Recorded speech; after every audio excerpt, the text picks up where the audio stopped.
It's finally time to make a recap for Supanova Sydney Comic Con and Gaming Convention. Hi guys, welcome back or welcome if you're new. My name is Tiana and I'm the maker behind Also Stitched, and today we are recapping everything that I've sold at Supanova. Let's talk quickly about what is Supanova. Supanova is a gaming and Comic Con convention here in Sydney, happening every year. Not just in the Sydney, it's happening in major cities in Australia, and this year was the first time it was a 3-day event. This is my second time being a vendor at Supanova. Last year I was at Artist Alley, this year I was at Exhibitor Hall. The reason I went into Exhibitor Hall was because I couldn't book in Artist Alley. It is really hard to book into Artist Alley because there is a huge demand for Artist Alley because it is a lot cheaper than Exhibitor Hall. So Artist Alley this year costed around $600 something, while Exhibitor Hall costed $1,660. So almost $1,000 more to exhibit in Exhibitor Hall compared to Artist Alley. What you get more compared to Artist Alley, you get a bigger space. You get 10 by 10 booth for US people. For the metric system, it is 3 by 3 meters. And it is the standard gazebo size, and most of people are used to that size if they're doing outdoor markets or any markets of that type. In Artist Alley, you get only one table, which is 180. I think that is 6-foot table, correct me if I'm wrong. And you get 2 chairs and 2 passes, while in Exhibitor Hall you get 4 passes. That's why on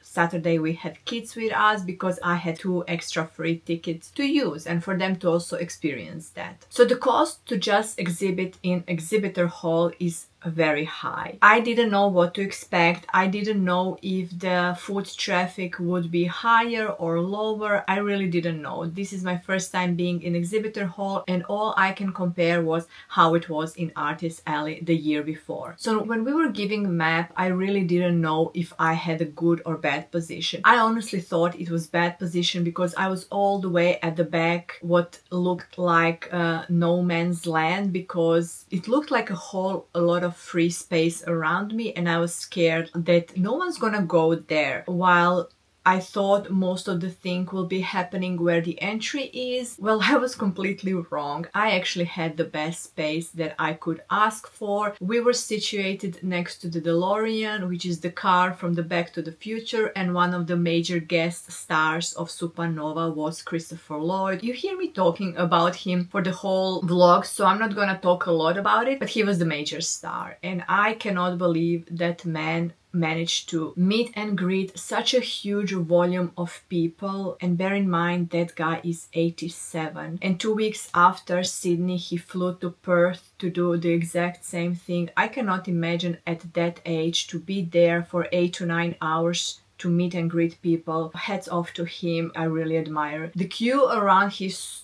booth or table was enormous for the whole 3 days. So I really was lucky to be in a spot around the biggest celebrity over there. And just the position of the car being there, everyone wanting to take photos. But honestly, my feeling about the Supanova in general, people usually buy 3-day tickets because they are the most affordable. And from experience, even from Artist Alley last year, people are there for 3 days. I had people purchasing from me on Friday multiple times, coming back on Saturday and coming back on Sunday. That just tells you that people do experience everything, they walk through everything, and then they just go back and buy whatever they liked at the first time they saw or whatnot. Generally, people are there for the whole 3 days and they walk through Exhibitor Hall and Artist Alley multiple times. I can tell you, I saw so many people multiple times, and I talked to them,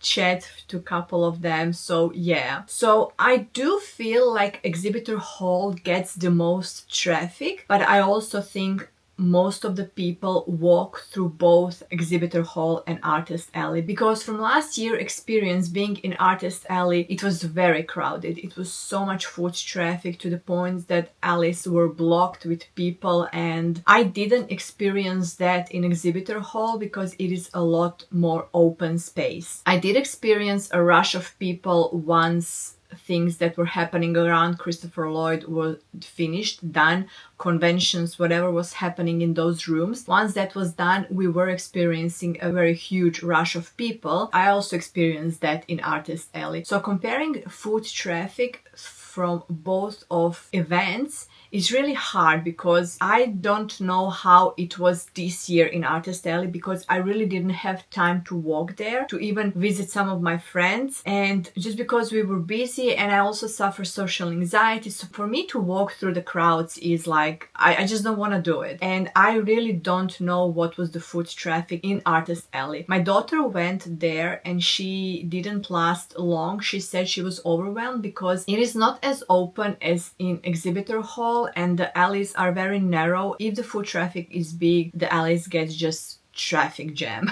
So she went over there, looked for a couple of things, and she felt overwhelmed and she left. While you don't get that overwhelming feeling in exhibitor hall just because there is a bit more space. In exhibitor hall, everyone gets a corner, which is amazing. That was the lifesaver for us, because we get to set up in a L shape and we were able to sit on the inside of our stall, and we still had plenty of space, and actually my stall looked very empty to what I thought it would, because I had a lot of backstock, which is actually good. I had a lot of smaller makes that were multiples, and I had 2 full bins of backstock under my table, and on the first day you couldn't even tell that I was selling because I was constantly restocking. On Saturday was when my table started to look very empty, and on Sunday I was completely empty. My tables were completely empty because all my mini plushes were gone. Lesson learned for the next year, I definitely need to focus more on smaller makes, less on the bigger showstoppers. I did have a lot of bigger plushes this year and I didn't sell them, and that is fine. They were there to draw attention, but then people were shopping for the small plushes, which smaller plushes have a bigger profit margin than the bigger plushes anyway, so it's a win-win situation. But I think for the next year I would definitely focus less on bigger plushes, more on smaller plushes. I'm gonna tell you in the end what is gonna be for the next year, so stay tuned for that. And of course I'm gonna break down all the sales. I won't be able to list every sale that I made, guys. There were so many plushes and I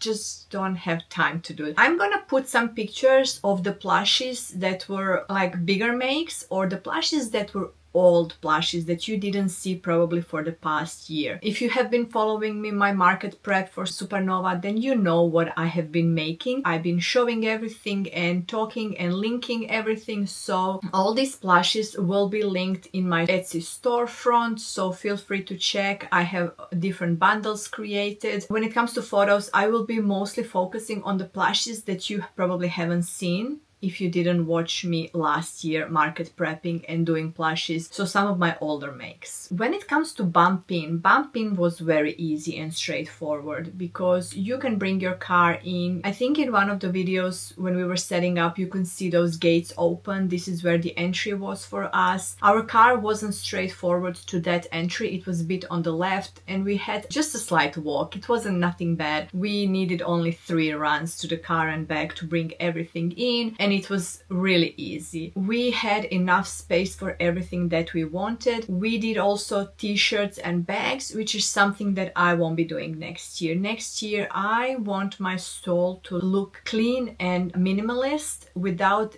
being ruined with everything that I had this year. I wanted to get rid of those t-shirts and bags, and I'm lucky because I sold a lot of them, but I didn't like the way my stall looked because of that. Also, I had my hair clothes, which was for my previous business that I just wanted to de-stash. I brought 2 boxes of those hair clothes and I sold quite a few. And it was just a table filler for me, which for the next year I'm not gonna do again because I'm gonna focus on plushies, because plushies were definitely selling better than my hair clothes. And I also had some Kindle covers, which they were selling pretty good, but I don't plan on making more Kindle covers. So all of these table fillers I won't have for the next year. I'm gonna solely focus on making plushes, focusing on a smaller makes, smaller characters. I just know what to focus for the next year and to have more like clean and streamlined table with plushes and embroidered keychains. Embroidered keychains were a very good seller for me. I'm really happy that I had them. They almost paid for my stall fee. We'll get into the details how much of what sold. We didn't move plushies by the end of the day because we had that corner which was so easy to close off. All we had to do, we took 2 gazebo walls that can be zipped up together, and then on the end of the, I think I have a photo. I'm gonna share a photo of how it looks when we close off our stall, and in the end we just do the velcro around the pole, and that was the way we closed off our stall. Nothing was stolen. I did full inventory stock take after I got back home. Nothing was stolen. So far I'm yet to experience something being stolen from me. I mean, I am watching every single customer, and I had multiple eyes on my plushies, especially on Saturday when it was busy. My daughter was there helping. She was watching every customer, picking up and making sure nothing was stolen. Same with my husband, who was watching my bag, because the way I was sitting I couldn't watch the right side of my stall, so he was responsible for that, and we didn't have anything stolen, which is amazing. So in the end of the day we will just close off the stall, and in the morning it was quick in and out, and I really loved it. I'm not gonna lie, the position we had, the stall we had, the space we had, I really loved it. It cannot compare to what you get in Artist Alley, because you're really close to your neighbors and it gets really loud. It was never loud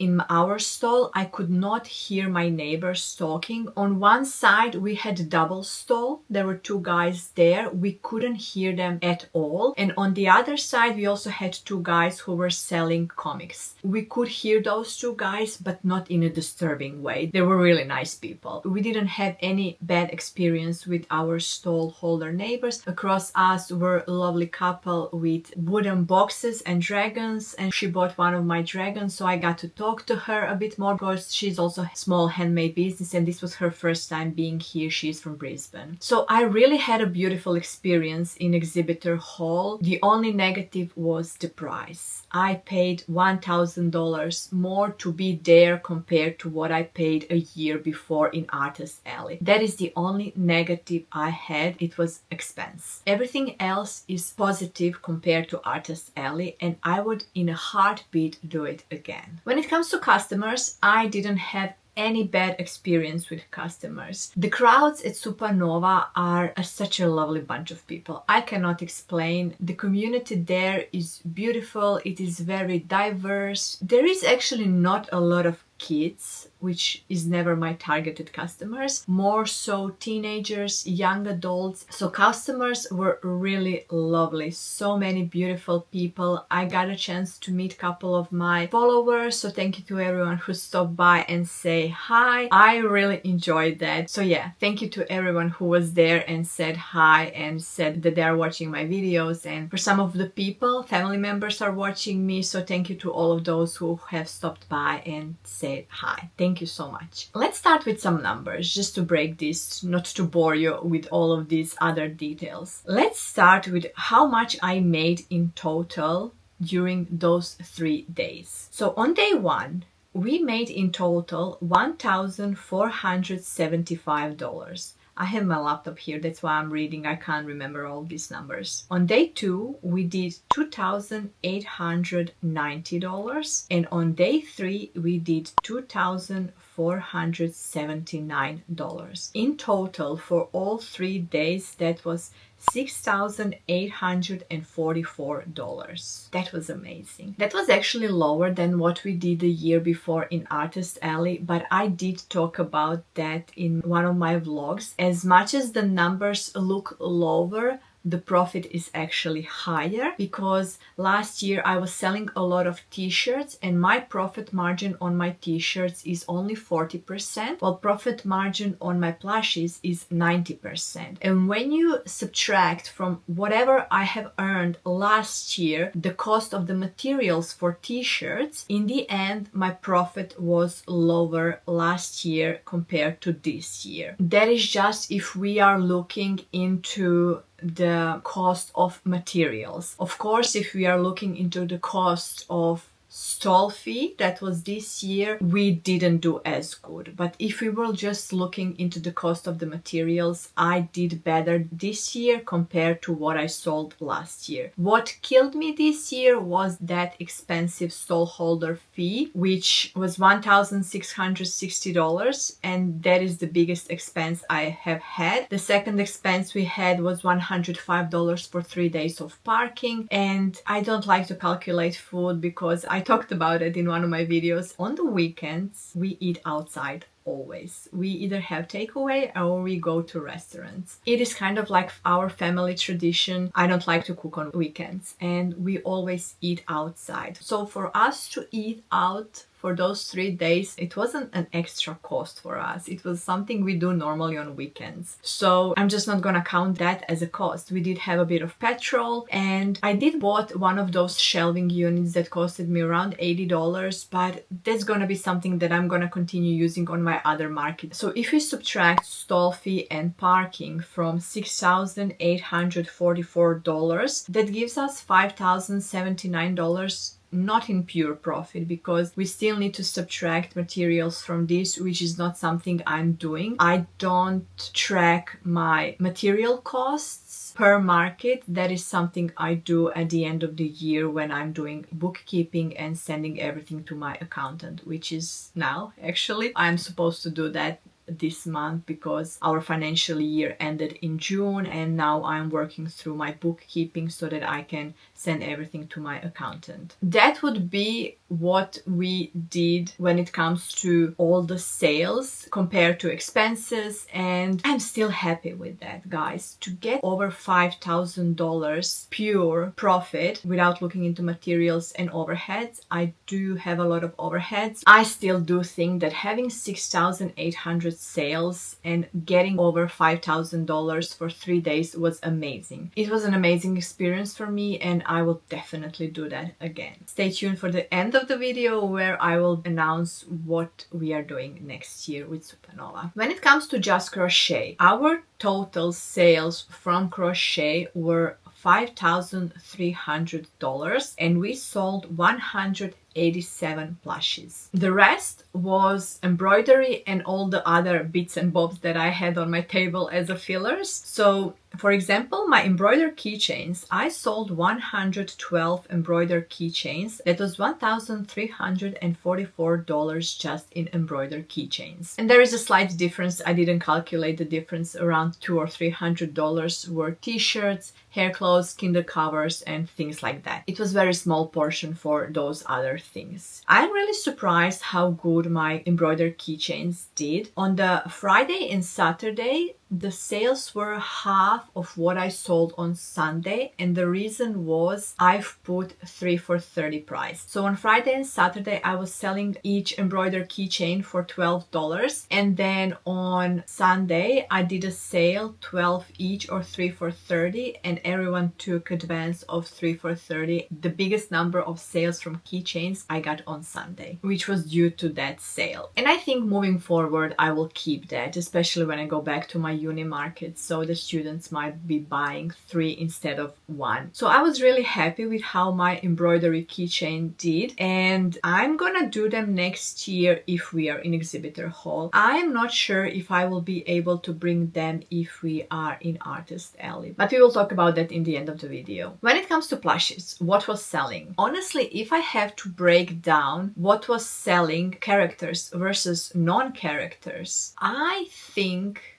I sold more non-characters plushes versus characters. I didn't have a lot of character plushes to start with. I was really lacking into making more Pokemons. I had mini Appas, I had mini Sleeping Kirby's, Dittos, all those small Pokemons that I was making, but I really didn't have a lot of them. I had Perry the Platypus, and I had a bunch of random plushes like cats in beds, rats, capybaras, drifts. I cannot believe the amount of drifts I have sold. I'm gonna go through some of my sales, so I will be telling you numbers of some of the plushes that I sold, and the amount of plushes that I had for over a year, and I had hard time selling them because they're either not attractive to people or people just don't care about some animals. For example, I had a pattern test for Snuggle Beans Crochet when I was doing zebra. I sold that zebra because one of the elderly couples that were there, they were first surprised when I told them that I'm hand making everything. They didn't know anything about the crochet. Lady knew about the knitting, but she didn't know a lot about the crochet. And when the guy realized that I hand making everything, he was like, seriously, how do you do this? And then I showed him like crochet hook and yarn and everything that was done, and his eyes were like this. And at that point I knew he was there to buy something. He was walking around the table searching for something, showing his wife. They were deciding, they had a grandchild and they were just looking for something to buy for him. They were looking into lollies because it was a toddler. He was around 2-year age, but they didn't like whatever was left there. And then she also asked me about some other plushies, and I was like, I mean, it's a toddler. It doesn't have to be a completely safe eyes, because if you're looking into plushies with sinker eyes, guys, I cannot pull those sinker eyes if I make mistake while I'm putting those eyes. I cannot imagine a 2-year-old to pull 30 mil sinker eyes. There is no way. So what I suggested, I actually suggested one of the puppy and zebras I had over there, and she fell in love with the zebra and took the zebra, and it was a splitting zebra. It was really cute. And I think he was suggesting the Cookie Mouse, that I had that one for a very long time. In the end, I had so many people buying plushies like this that are non-characters. I had someone finally bought my sunflower turtle that was crocheted by Jenna Turtle. I had sunflower and strawberry turtle. Strawberry turtle sold on the first day, and sunflower was with me for over almost 2 years. I think it was almost 2 years since I had that sunflower turtle, because it had tiny eyes that I no longer even use in my plushies. And I feel like the look of those eyes were something that was deterring people from that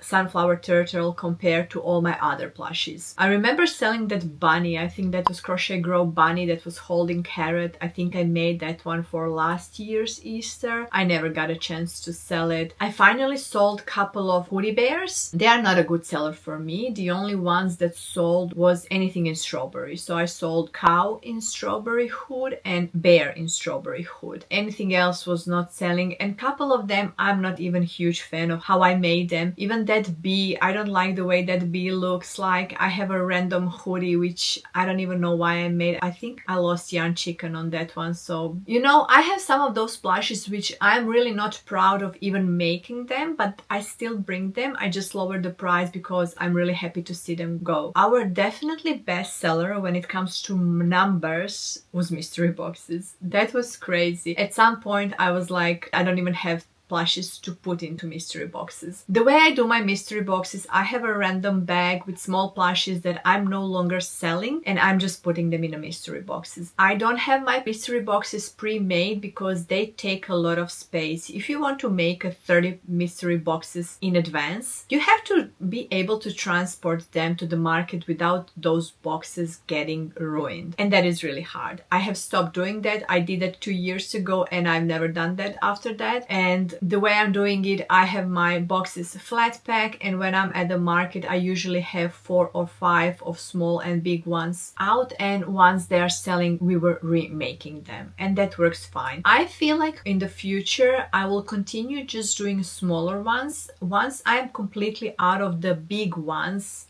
big boxes, I will continue only with the smaller ones. Smaller ones I was selling for $10, while bigger ones I was selling for $20. In the bigger ones I was getting rid of some of the bigger plushes that were not selling as quick. For example, Reggie the frog, I think I sold 1 or 2. I will have to look into the numbers, but I put a lot of those into the mystery boxes just because he was not selling and he was a very quick make and I could justify putting them in a mystery box. Same with my loaf cats. I don't mind putting them for 20, but in the future I do plan on being more mindful about what I'm making. I'm not just gonna make things to make it randomly. I just really want to be mindful of what I'm making, just so that I'm not stuck with plushies that are not selling. Especially once I ran out of the big mystery boxes and once I won't be able to put put them into the mystery boxes because I want to continue with smaller mystery boxes, and I'm gonna probably sell them around $15 once the big ones are gone. And then I could just maybe focus on actually making plushes for mystery boxes rather just getting rid of my old stock. Let's look into some of the plushes that have sold. I have them all listed here in my Shopify reports. One thing that I'm curious about, guys, I've got a lot of comments and messages. Oh, I hope you sold this. Oh, I'm looking forward to see if you have sold this and that, how this went and things like that. I'm curious if any of you have ever thought, while you were waiting for a month for me to reveal what sold or not, has any one of you thought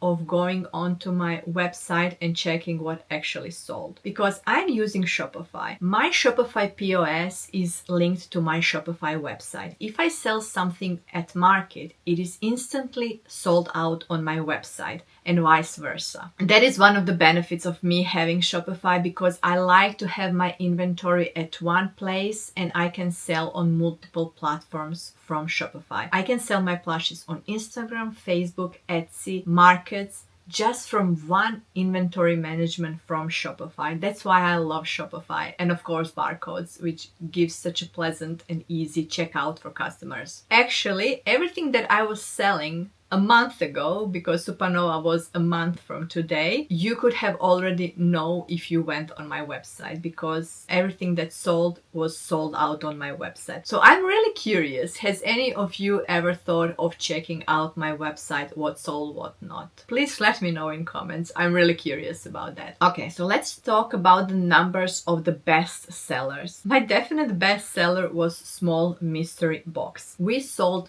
23 of small mystery boxes and 12 of large mystery boxes. Those were the highest numbers when it comes to numbers. That is all coming to crochet. When it comes to embroidery, my best seller embroidered keychain was You Dyed keychain, and we sold 11 of those. No surprise, guys. That was actually my quickest embroidered keychain, one that takes, I think, 11 minutes to embroider.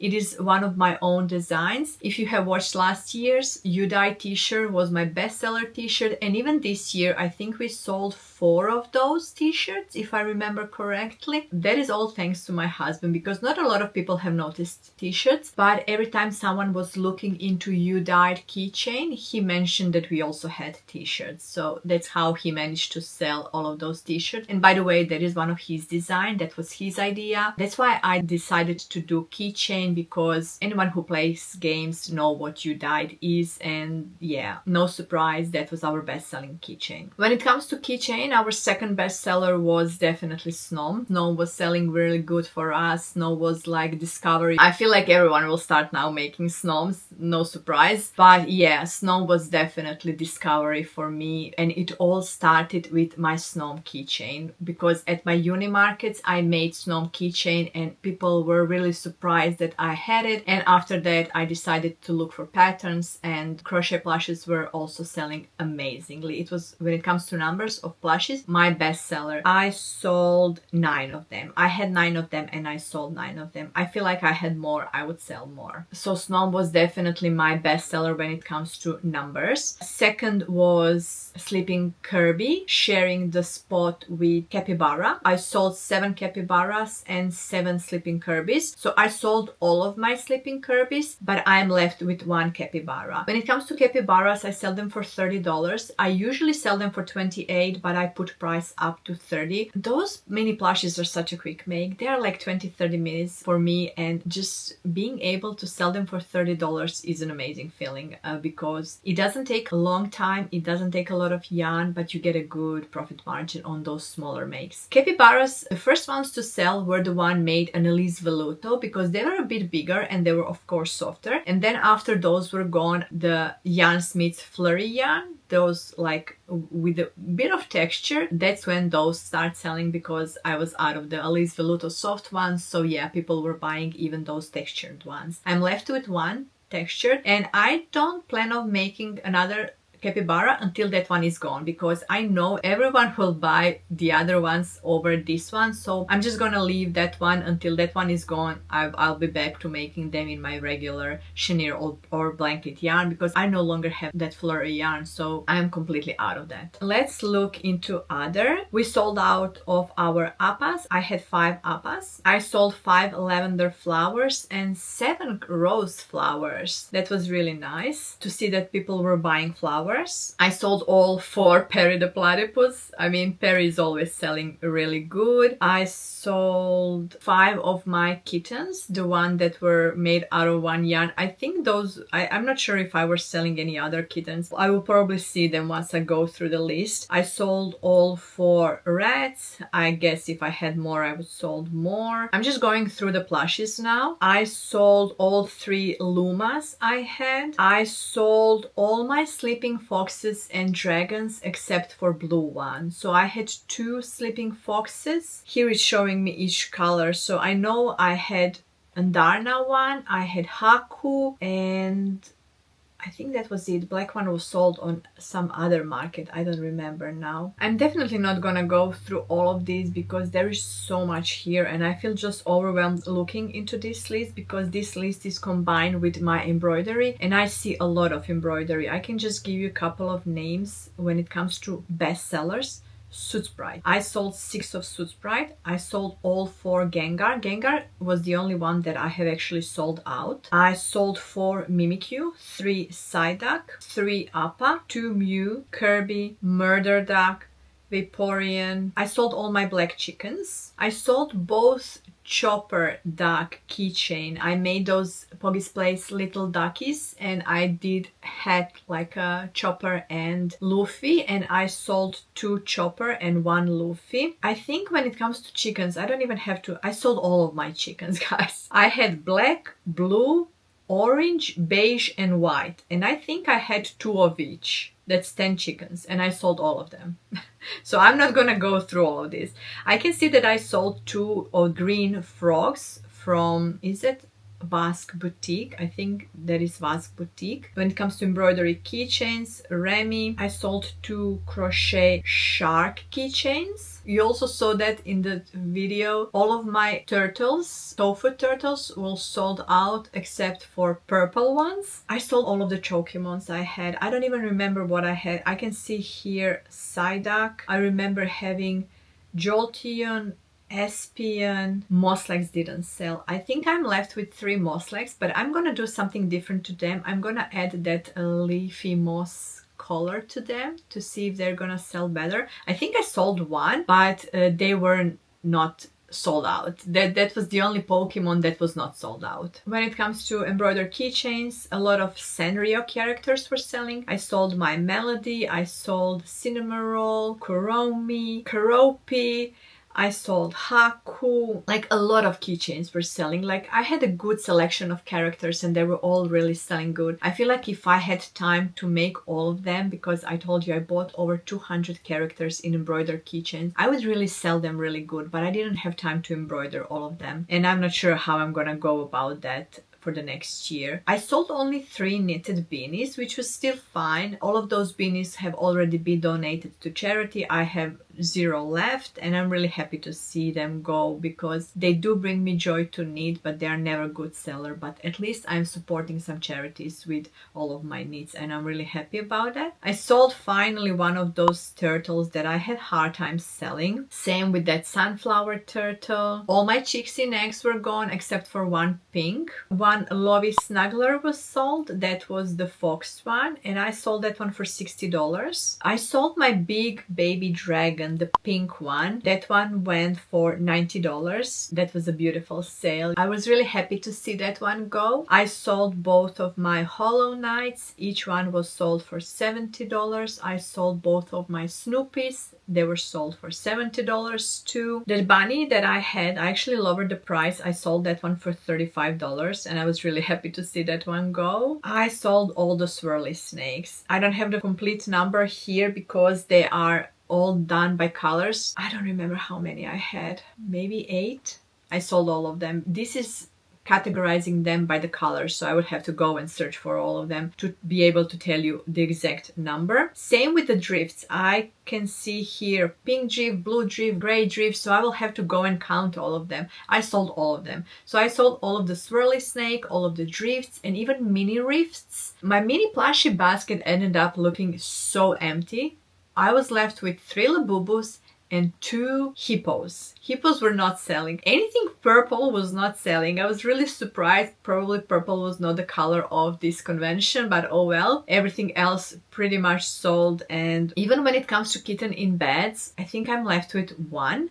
But I'm gonna leave that one for my mystery boxes because I have different plan from now on how my tables are gonna look. They were selling. I was really happy that they were gone, but I'm not sure if I will continue making them. That one that is left, is it 1? Yeah, I think I'm left with 1. That one is gonna go into mystery box. I sold 1 big Totoro. That one was $55. I'm still left with 1. I sold Pochita. Pochita was $55. I sold Bluey. I had that Bluey for a very long time and I sold it for $35. I think I lowered the price even last year because he was not selling, like, which no surprise. I'm not targeting kids as my customers, so I don't plan on making him. If I do make, I'm gonna make like little ones, because if parents are gonna buy anything for kids, they are looking into little ones. They don't want to buy the bigger plushes, so I don't see myself making that big Bluey anymore. I might look into some smaller makes. I'm definitely looking now more into more pocket size plushes because they're definitely selling better and they have better profit margin compared to medium to large plushes. I'm not looking into making more like jumbo plushes. Like for example, Ikran. Ikran was huge and he was a lot of work. And I'm okay that he is not sold, because that's what my daughter wanted. It's in her room, it's on her cabinet, it looks beautiful, she's happy she got it, and I'm happy that I don't have to think about that plushie anymore. When it comes to Charizard, Charizard is one of the bigger plushes that didn't sell. I know that I have overstuffed Charizard and he's not sitting properly. He is leaning whichever side he wants. It is probably due to the way I have secured the legs on and overstuffed his bottom, so he's kind of leaning. That's not really attractive. I can tell. Even when I looked at him, I was like, no, this is not good. He's constantly leaning. What I might try to do, I might try to pull some of the stuffing through the stitches and see if I can lower his bottom and make him be able to sit straight. None of the big Kirby's sold, which I was really sad because I really enjoyed making those. I did sell out of the mini ones, but none of the big ones, and I was selling them for $120. When I was telling that to my son, how I'm surprised that I didn't sell any of the big Kirby's, he told me, you remember last year when I asked you to make me Kirby and you made me that little one? I actually wanted a big one. And I asked him, do you still want it? Because I'm left with 2. I can easily give you one of them. No worries. And he said, yes, of course, I would love to have him. And he took one of the Kirby's because Kirby is one of his favorite characters and he said he would love to have him as a centerpiece on his table. He has like a big gaming table with a lot of shelving around his monitor, and he put it straight in the middle of his gaming console table, and it is so cute. I was really surprised that he still wanted him. He does have a couple of Kirby plushes already there, but yeah, I was really happy that he was so excited to get his big Kirby. So yeah, that was really amazing to see him being excited over my plushes. So oh yeah, I had all the Dittos sold. I have all the Night Furies sold. I had small for 60, medium for 90 and big for 120, and all of 3 were sold. I had my last swing animal, that was axolotl on swing. That was finally gone. I don't plan on making swing things anymore. I sold my big Togepi. That one was sold for $85. I sold my Brontosaurus. Oh my god, I was so happy to see that one go. I think that was Crochet Grow pattern when she released that mama and baby Brontosaur. I did only baby and I was never happy with it. Let me see how much I sold that one for. $28. I'm happy with that. He was a medium-sized plushie, so yeah. When it comes to some other embroidered keychains, the characters that were selling, this is actually not character, a murder raccoon. That was really fun. That one got a lot of attention actually. So I sold Dano, Pokemon. I sold Sylveon, a couple of them actually. Cinnamoroll, I think I mentioned that. Patrick Star, Mothman. Yeah, I sold the big snow. I sold my Highland cow. Finally, I sold the Highland cow for $45. That was a plushie that I had for a very long time. And yeah, I don't see myself making that one. Actually, someone after it was sold came back and said, oh my god, do you still have the Highland cow? I'm like, no, thankfully not, but I'm sorry you missed on it. So yeah, Highland cows, who would have thought? I sold Umbrian, Fluting Umbrian. The only one I'm left with is Evie. I don't know what's wrong with Evie, but I have hard time selling her. So yeah, I don't know what it is with Evie, but I'm still left with Evie, which is fine. I sold my chick embroidered keychains. I don't know why are those chicks so popular. So I sold a couple of those. I sold my granny square chicken. I had that random chicken sitting on my checkout. It is made out of the 2 granny square. I think that is a free YouTube tutorial from Sweet Softies, if I remember correctly. That was a long time when I made that granny square chicken. That was actually a cute chicken. I wouldn't mind making more of those, but they're not a good seller, so I don't want to waste my time. And a couple of other characters that were selling when it comes to embroidery keychains. I sold Woodstock, I sold Snoopies, I sold Kevin from Minions, all the other Pokemons. I don't even have to go through Espion, Leafeon, like all of those Pokemons were, yeah, I'm just not gonna go through all of those because there were really a lot of characters that were selling and that is just too much to go through. This is just a quick run through and it's not, I didn't even told you everything, like I didn't specify every single color or plushie that I sold. I just told you in total that I sold out of all of the drifts, all of the snakes, and all of actually everything that was on the table was sold out. All the chickens. That just shows you that it's not all about the characters. People were there for turtles, chickens, octopi, bears, random things, kittens, though it's not all about the characters. I had a lot of requests for custom orders, which I had to politely decline. I don't do custom orders because that is just too much for me. I'm not someone who enjoys going back and forth with customers. That is just too much anxiety for me because customers like to be picky. They like to choose their own yarn, color, features and things like that, and that is just too much pressure on me. So I politely decline any custom order that people ask, and I had a lot of inquiries for custom orders. When it comes to Pokemons, I just like to note down which characters people are looking for, just so that can help me in the future to make them and just to expand my knowledge of Pokemons, because there's so many Pokemons. I have so randomly discovered that Snom is selling, and I can tell you already everyone is gonna start making Snoms, no surprise. Just like that, I was asking other customers what are their favorite Pokemons, and I have already write down some of them, and I'm excited to make them because I have found patterns for all of those that people were asking for. And even if they were buying like embroidered keychains, I was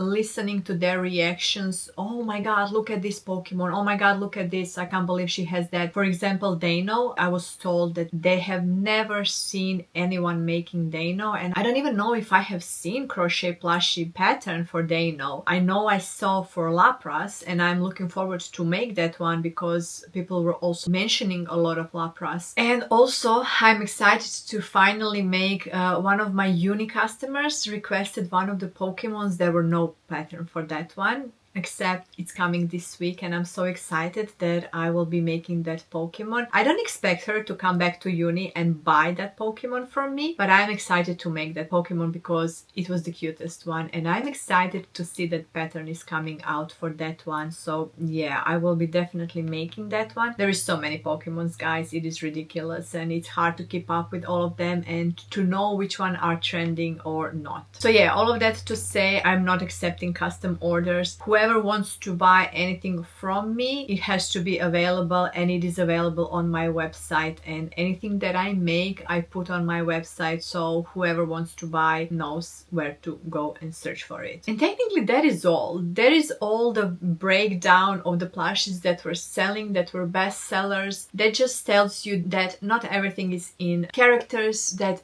even non-character plushies are really good seller, and I'm gonna keep making both of them because I do a lot of other markets that are not just character related. So I definitely plan on making non-characters and characters and even expand some new things. I mean, there are so many patterns being released lately and it's really hard to keep up with all of those. I bought so many patterns after Supanova that it is ridiculous. I don't even know when I'm gonna make all of these patterns, and every week there are so many more coming out, and every week I get excited. Oh my god, I need to make this one, and I forgot what I bought last week and especially the week before. So it gets overwhelming when people are releasing so many patterns on a weekly basis. So yeah, I do get a bit overwhelmed and I do get fear of missing out, and I'm being overwhelmed, I'm not gonna lie. Okay, let's go into what are my plans for the next year. I will be back at Supanova. That is no brainer. I love doing this event. It is such a beautiful event, even though it is a big, massive event that can be anxiety inducing for people like me who suffer with mental health. It is just not. It's really easygoing market because people are so lovely. The management is so lovely. I did mention that in one of the videos that management came to me and checked on me if I was happy, if everything was doing good, will I be back next year? And I said, of course, I will be back next year. So to book into Supanova, it's really getting harder and harder because they have different tiers that they are opening to exhibitors to book. And by the time they open my tier, there is always a risk that Artist Alley is gonna be booked by that time and that I will be only left with exhibitor hall. If actually I will be left with exhibitor hall. That is always a big question, what you will be able to book once the doors for your tier open. Luckily for the next year I managed to book Artist Alley. I decided to go back to Artist Alley just for the cost, because paying extra $1,000, it is a huge amount of money. Yes, I did get benefits of having a bigger spot, maybe even better spot. I don't know. I think next year will prove whether Artist Alley was better than exhibitor hall now that I will have more experience with doing both. But I have definitely decided that I want to cut my costs for $1,000 and go to only Artist Alley for the next year and to see whether it's gonna be as good as it was this year and even last year. $1,000 is a lot of money, so I would rather cut my costs and stress less about the sales because I don't have to crochet $1,000 just for the stall fee. So yeah, next year we will be in Artist Alley. I will be definitely focusing on plushies, less on embroidery keychains, because I really don't know how to fit all of them on just one table. That is the future me problem, but I am already starting preparing for that because I want to have a good amount of stock. For me, when it comes to stock, I like to have double of what I want to earn. For example, if you want to make $5,000 at an event, you're not gonna go on an event with $5,000 and hoping that you're gonna sell out. You need at least 10,000. You need options. You need to give your customers to choose from. This year I had $8,000 of stock just from crochet, 12 in total when it comes to my embroidery. But for the next year, I'm gonna definitely focus more on building my crochet stock with the smaller makes and still deciding whether I'm gonna do embroidery keychains or not. So yeah, I'm really looking forward for the next year. I'm gonna be prepared even more. I think I was prepared